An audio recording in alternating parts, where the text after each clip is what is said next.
Hello everyone, my name is Yotagi Patkani and I am very excited to present this brand new Ironman series set in Hungary. You can go ahead and check it out right here. I'm not exactly a pro player, but I managed to get by well enough, and I am truly delighted to have the chance to share and pass along all the knowledge I have gathered over the years to provide guidance to those just starting out and perhaps even demonstrate my unique play style and the core principles I abide by for the entertainment of those who are already more seasoned and experienced players. First of all, and before we even think about starting the massive, truly global Great War, before the outbreak of the World War, we must be able to accurately determine, at least assuming we have the experience for it, what specific resources we can actually count on. For instance, consider this. Before WTO, the territories I can definitely secure are the Hungarian core lands, the surrounding core areas, and the whole of Yugoslavia. Looking at the entire area. Now, if I take a close look at the map, I can determine what resources I will have at my disposal based on that. And the current situation is there is no fuel, no rubber. Well, fuel, actually, oil is going to be very scarce indeed. However, apart from that, we should be perfectly fine with all the other materials. For example, we will have plenty of steel, aluminum, and even chrome at our disposal. But the most critical components for our purposes are definitely going to be the aluminum and the steel. Now, considering the fact that we have absolutely no oil and no rubber available to us, in the long run, research into aircraft and the creation and maintenance of an air force will no longer be a viable possibility because, it might be a manageable situation for smaller conflicts, but against a global superpower, I would only be capable of providing a truly negligible level of performance. For one thing, I simply wouldn't have access to such a large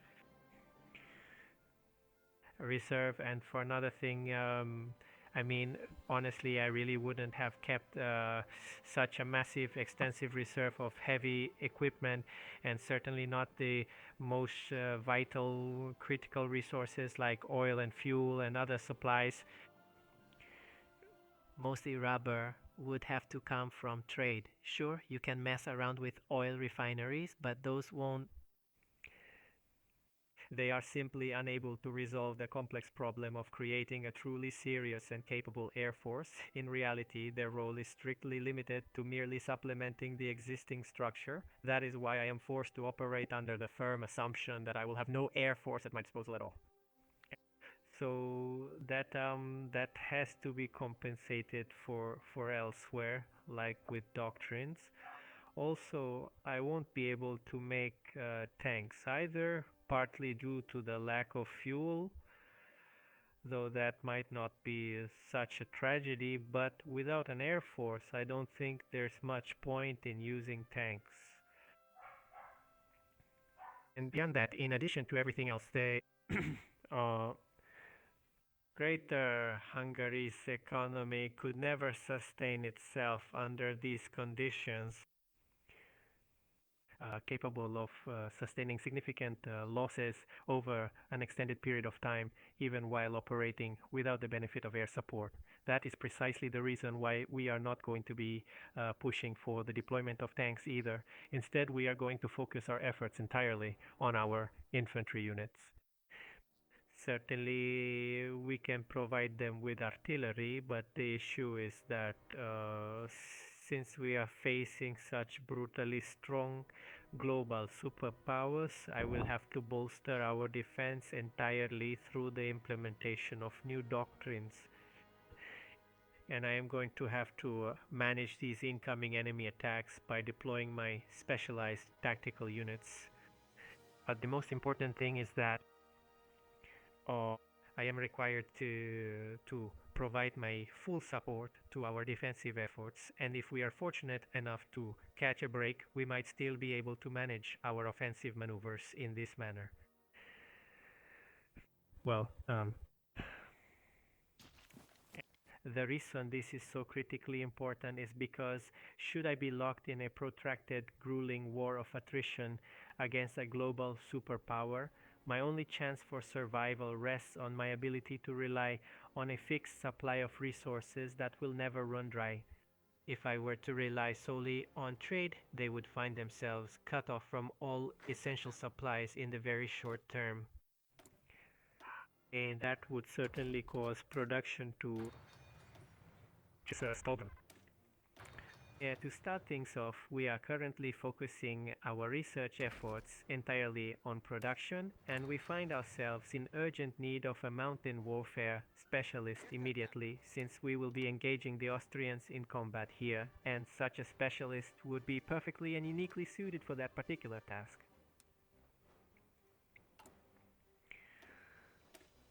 Then for every single nation, and as a general rule within this game, if you find yourself in a strategic position where you are attacking quite aggressively and seizing territory from your neighbors, it becomes entirely pointless to continue constructing civilian factories simply because we are going to seize them from others anyway. It is far more beneficial for us if we were to instead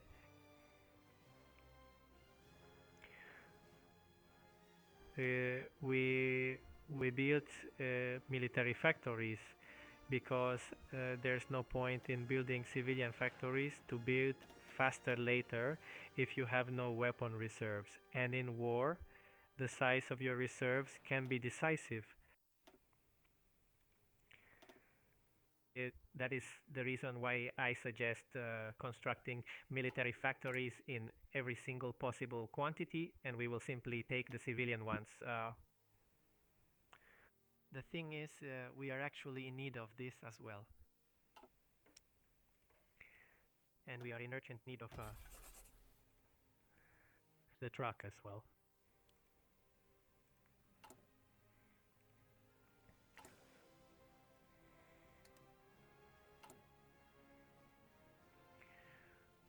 There are 5 civilian factories we can use, but production is much more important to us. That's why we're trading with the Russians here.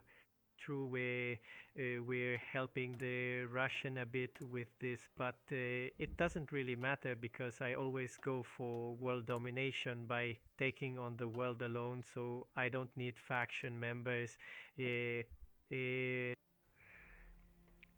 For the most part, they're really just holding me back from progress.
Utasítások.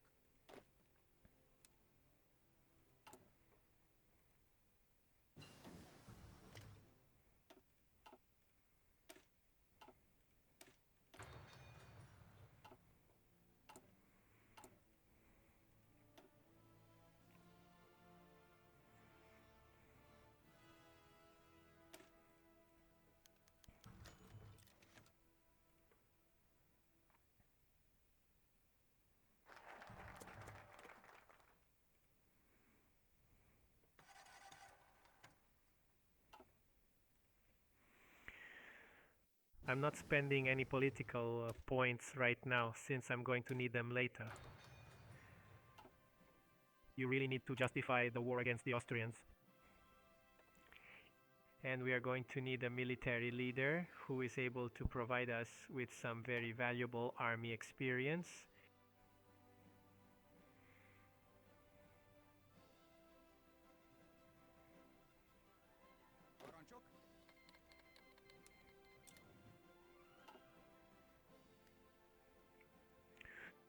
I have some vital advice now. I could send volunteers to assist the Spanish forces, but honestly, it would be pointless for me to do so.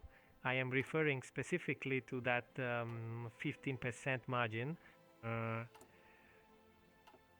Consumer goods, the Russian can have that, but anyway, the way to do it is as soon as they arrive in Valencia, you have to defend the cities of Tortosa, Barcelona, and Girona. We just move the units there.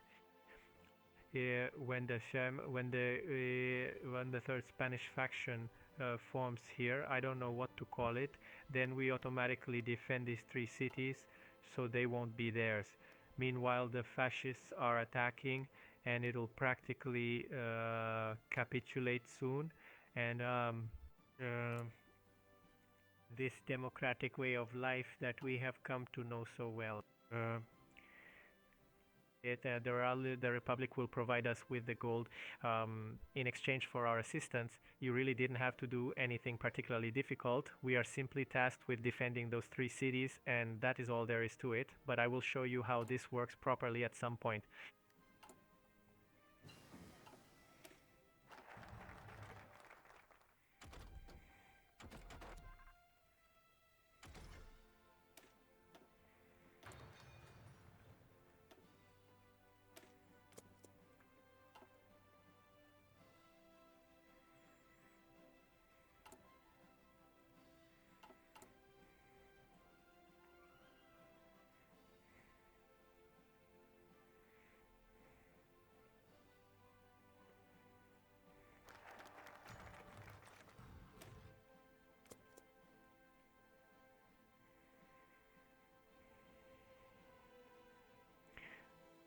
I'll do an Ironman series with all the countries about world domination. Actually, on another channel, I've already done it with the Bulgarians several times, with the Hungarians.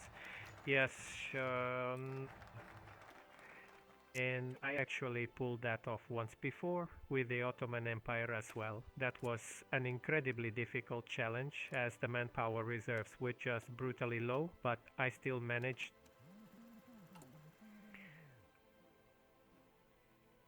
And I think that's about it. I've played the most with the Hungarians, obviously.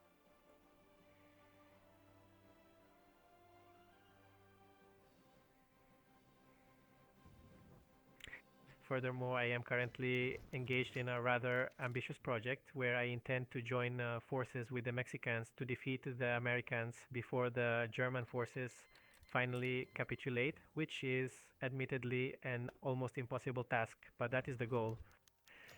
I am giving that a try, and then we will see how it goes.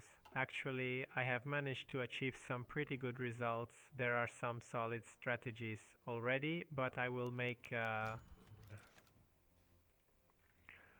video about that too. Even though this might not technically be an Ironman video or a full series, the reason for that is because if the ultimate goal of the Ironman series is world domination, I could certainly manage to achieve that specific outcome with much greater ease using that tool.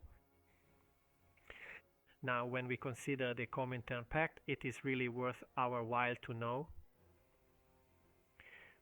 that if we were to reject this, it would be quite beneficial for us, as we would remain on good terms with the Germans later regardless. However, by choosing this path, we can still manage to send an attaché to the Soviets later to weaken the Germans even further, because we will not be fighting on the German side, although we are now joining with the Axis. but I don't really need that. It's not actually that important to me.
Indulásra kész!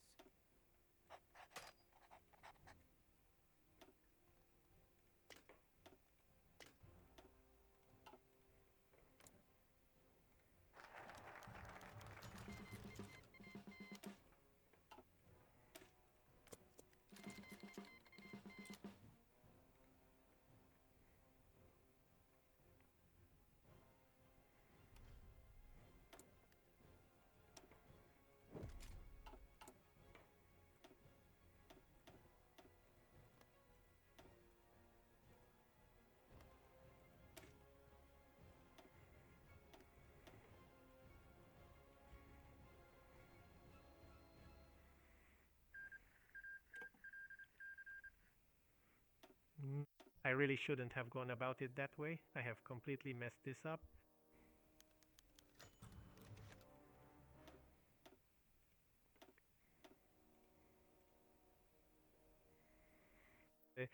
Shirek, when we're making it 25 width, that's important since mountains are 50 width by default, so exactly 2 will fit. And well, it's very important that if we exceed the width, it carries a penalty for all teams in the battle. And to avoid this,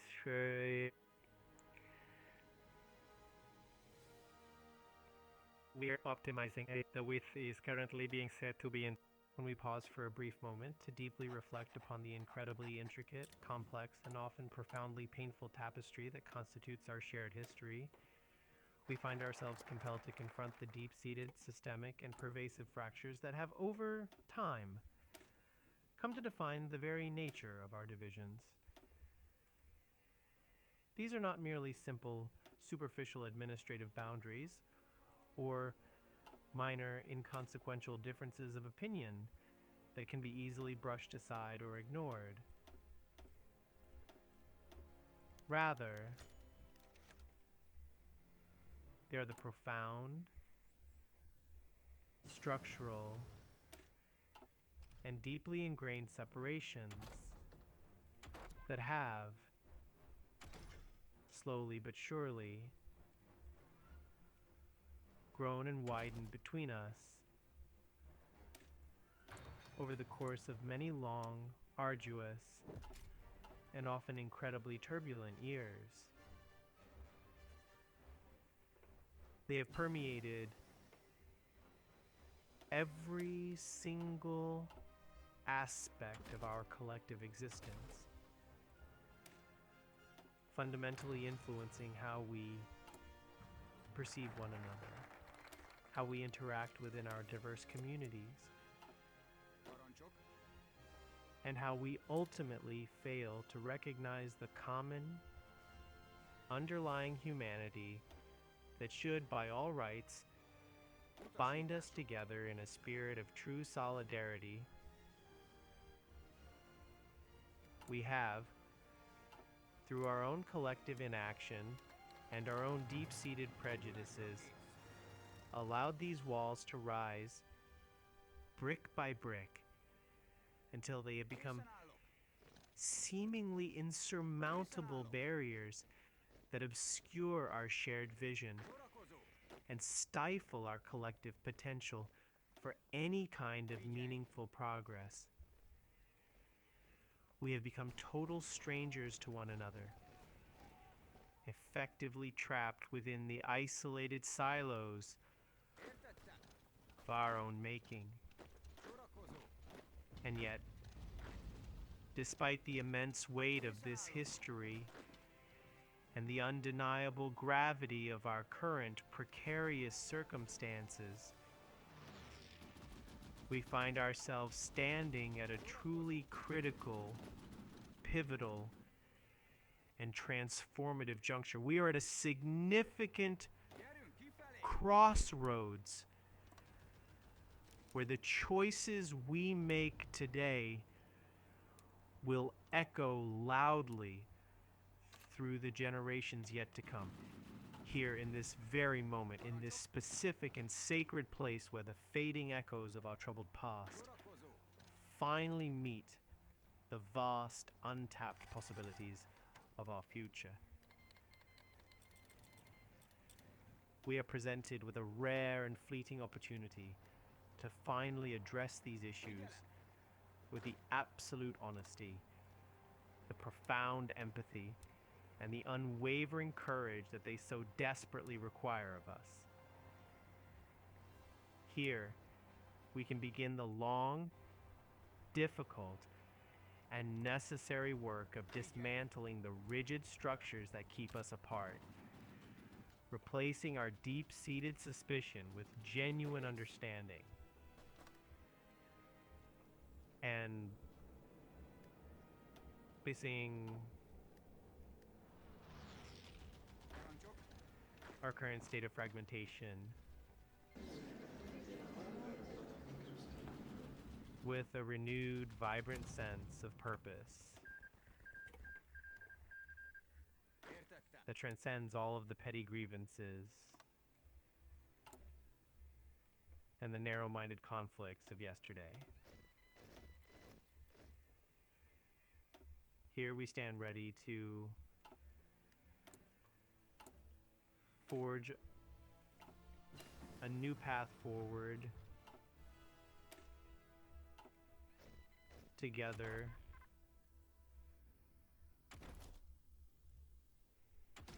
acknowledging that our true strength lies not in our separation,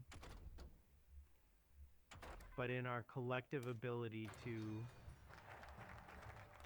bridge the gaps that have held us back for far too long.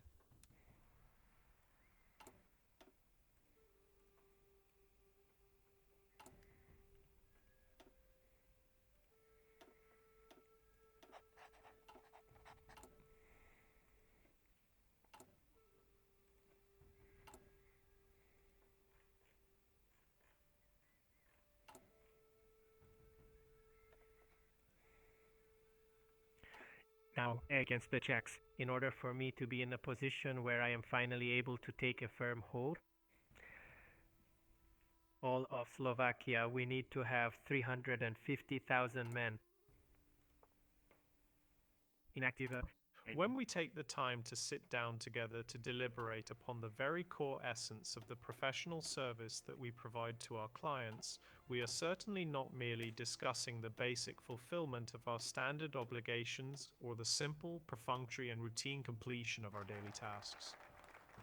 We are talking about something that is far more profound, something that truly transcends the ordinary and reaches upward toward the extraordinary.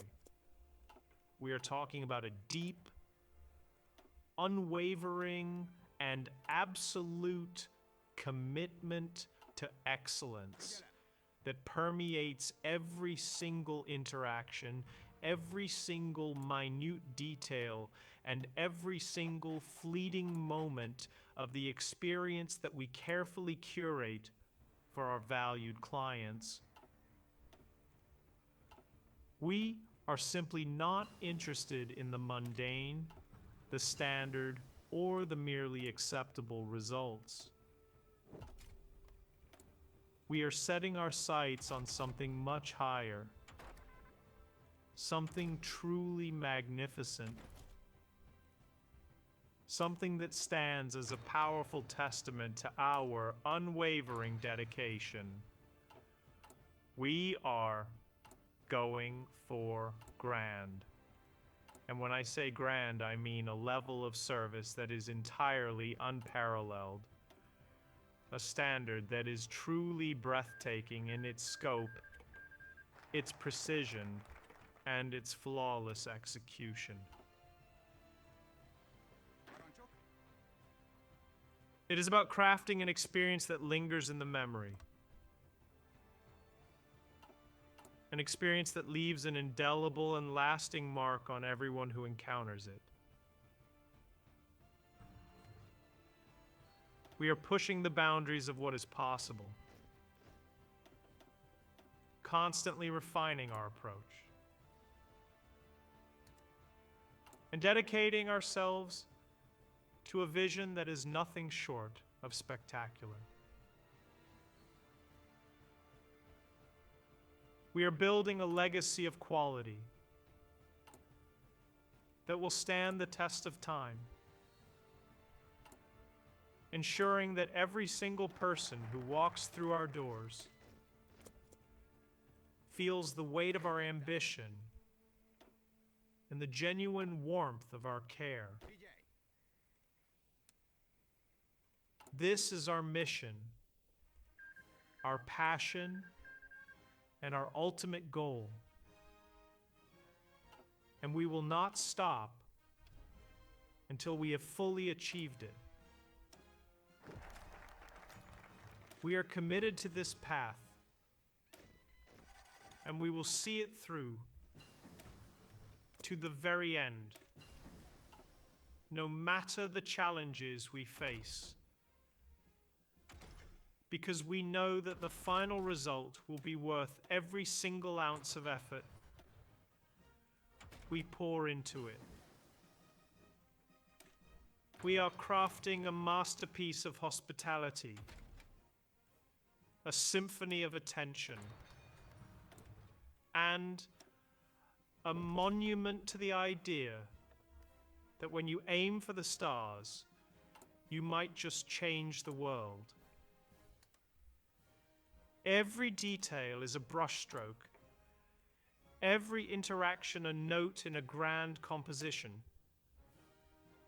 And we are the proud conductors of this magnificent endeavor. We are not just working, we are creating, we are building, and we are elevating the very concept of what it truly means to serve. This is our promise, our oath, and our way of life. We are going for grand, and we will settle for nothing less than the absolute pinnacle of achievement. A battle, because if we are going to be basing our entire strategy on the infantry units, and well, however, we are not in a difficult supply situation, and we are not facing the same constraints as the Russians or the Chinese. Therefore, Grand Battle is perfect as it maximizes the full potential of our infantry. If we have plenty of resources at our disposal and we can bring a significant amount of firepower, then obviously superior firepower. If our strategic objective is to crush weaker forces with speed and efficiency on ideal terrain, then mobile warfare is the doctrine of choice. However, in our current situation, we must apply Grand Battle.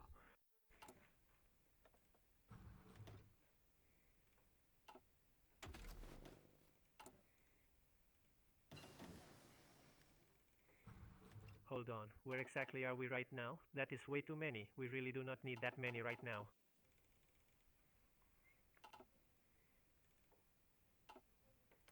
That is already just about perfect.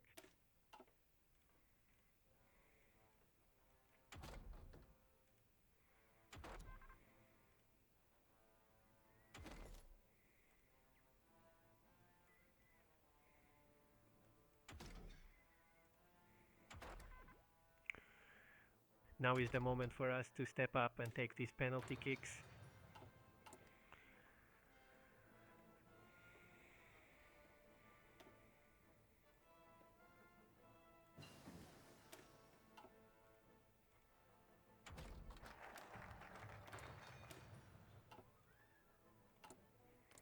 Let us wait a bit.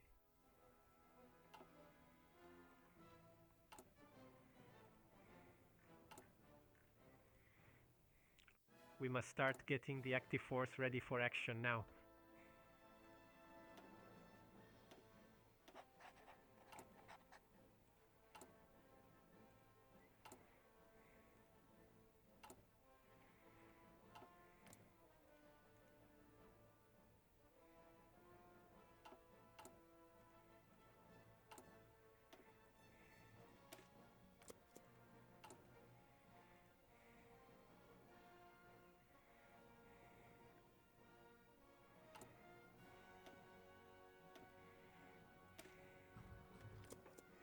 We're going for aggressive deployment.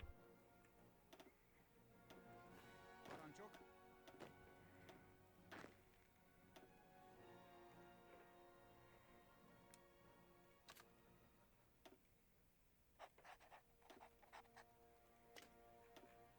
Figyelj!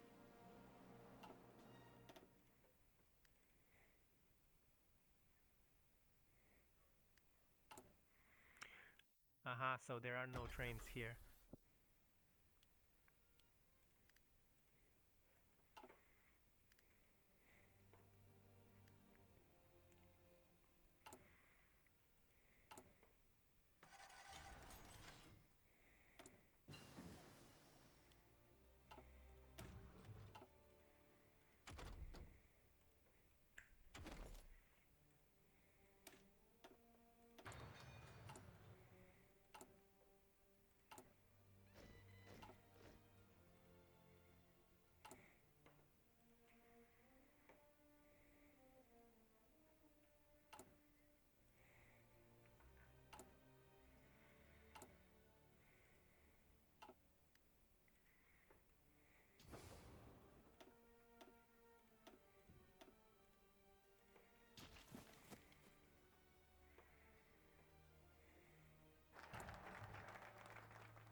Kész! That is perfect.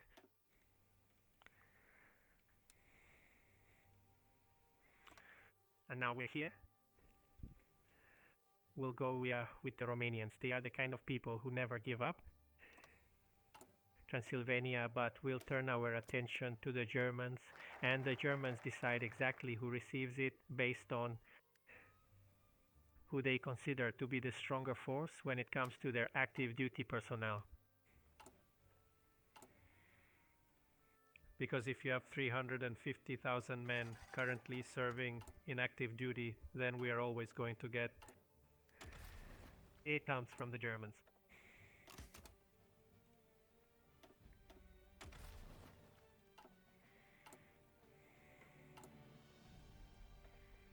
The whole of Transylvania.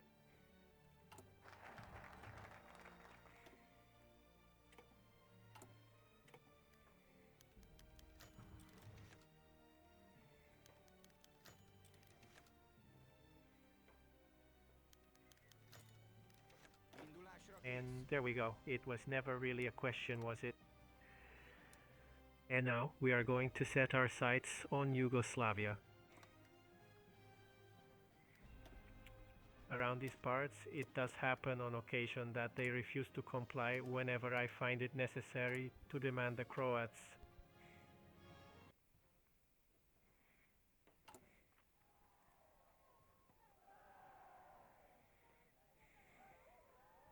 So our Prime Minister has come back from his third and greatest journey, and he said,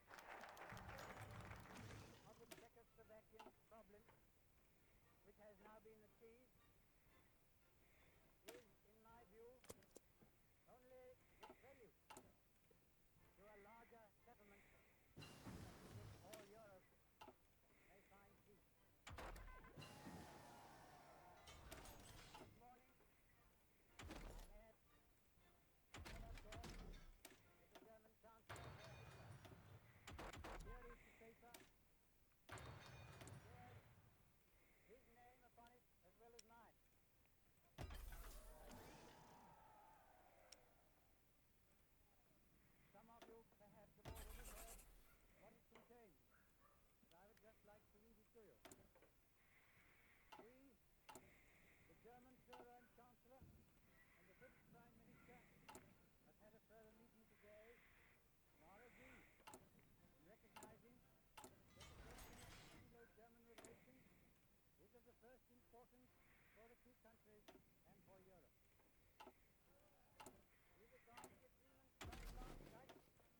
we are going to bolster our entire defensive posture by implementing a series of new strategic doctrines. Anyway, here. Perhaps one thing that we could take into consideration is defensive postures. I find that my English pronunciation is actually quite weak when I say that. And this upgrade serves to bolster your overall defensive capabilities. Then we have the specialized assault infantry. This approach is quite effective if we prefer not to rely on tanks for breakthroughs, or if we intend to launch an infantry assault across a broad front because the enemy is weaker. In that case, this provides a strong boost. However, this doctrine offers no real help for defensive operations, so it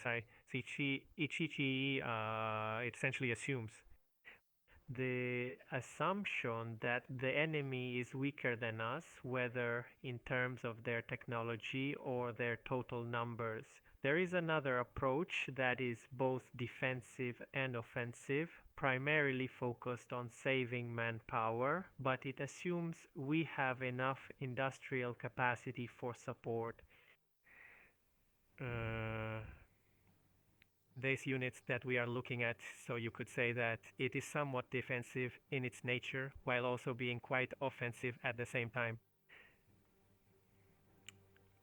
Actually, there is also this Great War I, which I believe would be a very good choice. The greatest strength of this is definitely the field hospital bonus. It provides a 10% increase to your stats.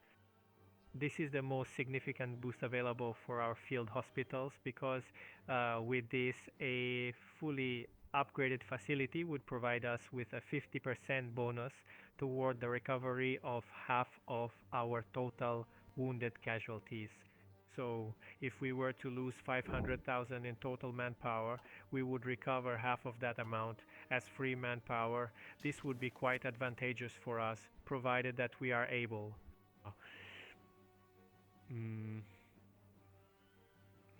Our strategy is proving to be very we are maintaining a sharp focus on minimizing our manpower losses. In any case, this is both a bit offensive and at the same time a bit defensive.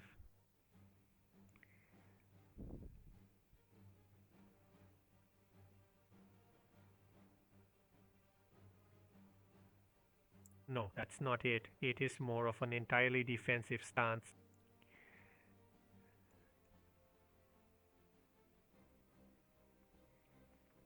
Yes, I absolutely agree. Okay, so these two are our primary defensive doctrines. However, instead of just focusing on that one, to conserve our available manpower, I will focus all of my efforts entirely on constructing a purely defensive strategy because I believe that I can be sufficiently careful when it comes to managing our manpower, just so that it does not end up becoming a problem for us.